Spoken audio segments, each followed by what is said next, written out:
মায়েরা প্রত্যেক দিন চাল মেপে নেন, 3 মুঠো করে তুলে রাখেন। রাখেন তো? কেন? ওই 3 মুঠো করে তুলতে তুলতে তো 30 দিনে 90 মুঠো তুললেন, ওটাই মোটামুটি 3 দিন সংসার চলে যাবে। উদ্ভিদ এতেই লক্ষ্মী ঘরে বাঁধা থাকে। কেমন? চাল মেপে নেওয়ার পর 3 মুঠো করে যে ব্যক্তি তুলে রাখে তার ঘরে লক্ষ্মী সারা জন্ম বাঁধা থাকে। নালে দেখবেন চাল কিনে নিয়ে এলো, ঠোঙা থেকেই তুলে নিলাম, বস্তা থেকেই চাল তুলে নিয়ে নিলাম, না, চালের নির্দিষ্ট একটা জায়গা থাকবে, সেই জায়গায় আগে চাল দিতে হবে, সেখান থেকে তুলে নিয়ে আবার 3 মুঠো ফেরত দিতে হবে, তবে সংসারে লক্ষ্মী থাকবে, নালে লক্ষ্মীকে রাখতে পারবেন না। বুঝে নেওয়া গেল? এটাকে বলে উদ্ভিদ। আরো সহজ করে দিচ্ছি, আপনারা বিয়ে বাড়ি খেতে যান তো, প্রথম ব্যাচে কোনোদিনও খেতে বসবেন না, না না, খাবার দেবে কিন্তু একটু টান টান করে দেয়। হ্যাঁ, ও দেয় কিন্তু একটু টান টান করে, যাতে কম না পড়ে যায়। উদ্ভিদ বাঁচিয়ে রাখা। আরো সহজ করে বলি, বাবা মার যদি 4-5টা ছেলে মেয়ে হয়, বাবা যদি 4 ছেলে মেয়ের জন্য 4টে রাজভোগ, মা কি করে জানেন? আধখানা করে 3 জনকে দেবে, 2.5টা রেখে দেবে ছোট ছেলেটার জন্য। ছোট ছেলে কিংবা ছোট মেয়ে, এরা বাবা মার কাছে সবার থেকে খাতির আদর বেশি পায়, হ্যাঁ কি না?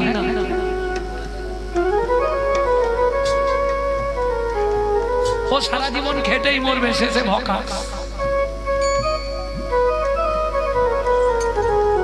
বড় সারা জীবন খেটে মরবে, শেষে গিয়ে যোগফল তার কপালে 0। কোনোদিনও নয়, ছোট সব থেকে বেশি ভালোবাসা পায়।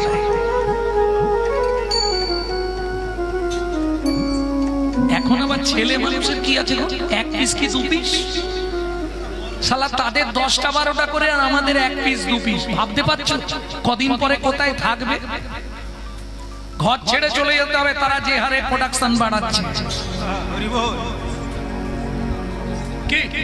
আর আমরা সব থেকেও খাওয়াতে পারবো, তবু 1 পিস 2 পিস, এর বেশি নেব কেন? মান সম্মান চলে যাবে নাকি? এরপর থাকবেন কোথা সেটাই ভাবুন। ঘরে থাকতে পারবেন তো? ওরাই পুরোটা দখল করে নেবে যেদিন আসছে। ভাবুন, প্রথম কথা, আমাদের হিন্দুদের তো চরম শত্রু হিন্দুরা নিজেরা, যার জন্য হিন্দু ধর্মের কোনো বাঁধন নেই, কোনো একতা নেই। আপনাকে যদি রাস্তায় ফেলে মারে, আপনার পাশের বাড়ির লোক অন্য রাস্তা দিয়ে ঘুরে ঘর পালিয়ে যাবে। কই ওদের একজনের গায়ে হাত দিন দেখিনি, গোটা গ্রাম ঝেঁটিয়ে চলে আসবে, চাঁদা তুলে আপনাকে ঘর থেকে বের করে মারবে। কেন এটা? কই আমাদের তো সেই একতাটা নেই। আমাদের একটা একতা আছে, কি জানেন? খালি কার পিছনে খাঁচি দেবো।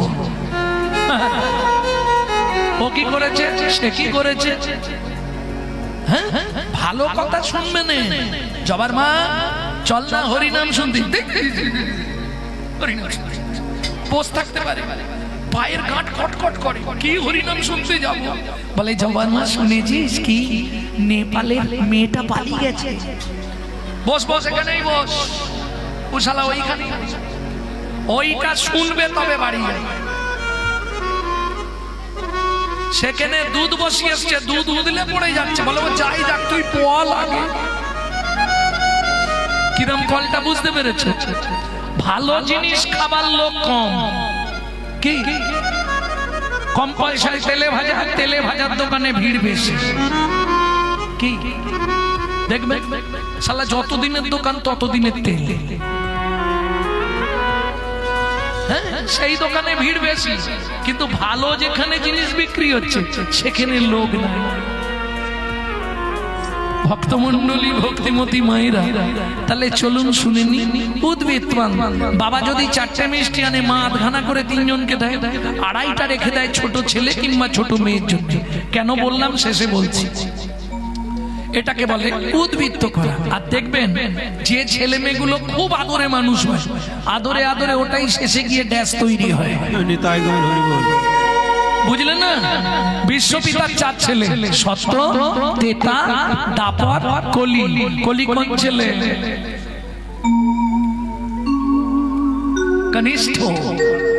অত্যাচারী, অনাচারী, ব্যভিচারী, ভ্রষ্টাচারী, কুলাচারী, চরিত্রহীন, লম্পট হয়ে জন্মালো কলি।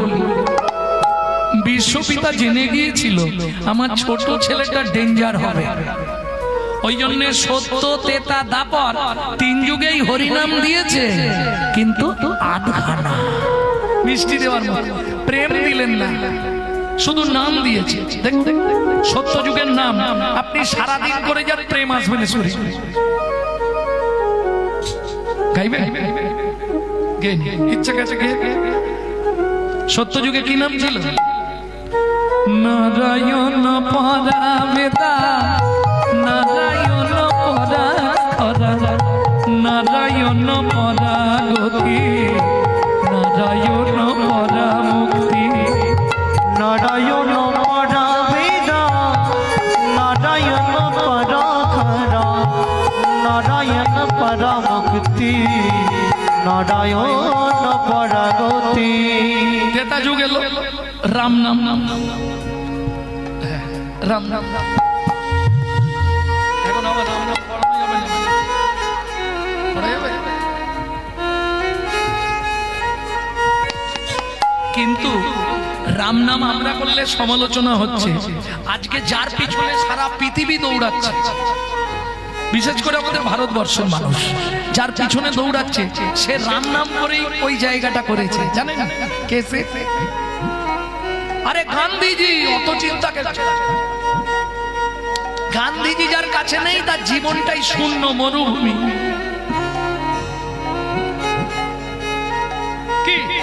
কি করতো জানেন? গান্ধীজির কি সাধনা ছিল, সে ওই জায়গাটা করে নিল। কি সাধনা শুনুন বলি। প্রত্যেকদিন সকালে কি হয়েছে এই বল, বোম টোম পড়ে গেল না কি রে? একটা ঠেলা গাড়ি করে গান্ধীজির মতো লোক শস্য, 1 বস্তা সর্ষে, 1 বস্তা ডাল ভাঙা, 1 বস্তা চাল, খুদ নিয়ে গিয়ে মাঠের ধারে নামিয়ে রাখতো। একটা বাটি ছিল, আগেকার দিনের কলাইয়ের বাটি, কলাই বাটি দেখেছেন? ওই বাটিতে করে তুলতো আর ওই গোটা মাঠ ময় ছড়াতো।